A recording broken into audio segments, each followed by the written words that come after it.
Hello, I'm Emyr James, Head of Scientific IT from CRG in Barcelona. So I thought I would talk about a tool we've written in-house. This is not actually an iRods tool. It's against the normal POSIX file systems that we have. But some of the things that we've got working, we really want to apply this when we get the iRods really going as well. So what the tool does, we have a distributed LSTAT scan of all the inodes in a file system using a library called libcircle. So this is an MPI. So you have a compute cluster. You can use as many workers as you want to do the scan as quickly as you possibly can. So it collects all the information about the files, everything you get from LSTAT, the A time, the M time, et cetera, et cetera. And then all of that data is ingested into a ClickHouse database. And we have a database for each scan.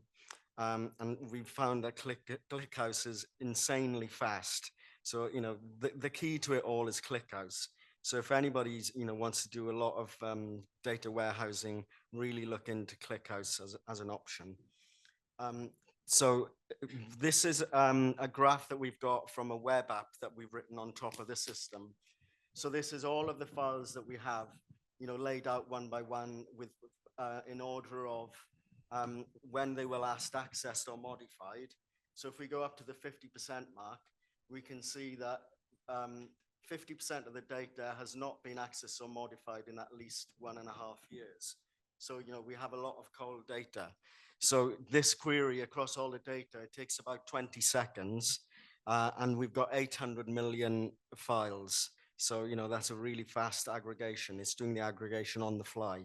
And then we can add in filters. So, for a group, they can only look at their group. They can ask, show me only data on files that that haven't been accessed within 1 year, or things that were changed within the last week if they're getting close to their quota and they want to know who's using up all of their quota.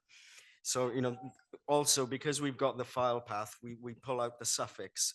So you can do this, group by file type. So, this table here, we can see, what kind of files are taking up all of the space.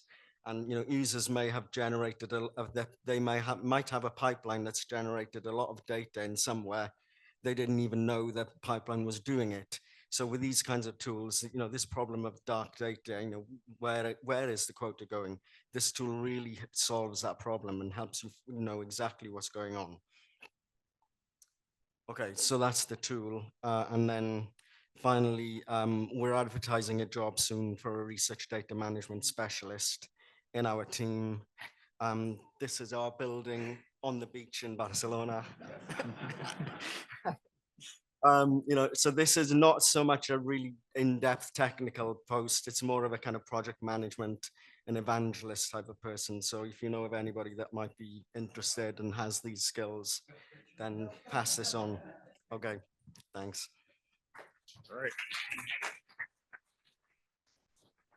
Questions? Yeah, we have time for a couple questions if you want to ask. All right.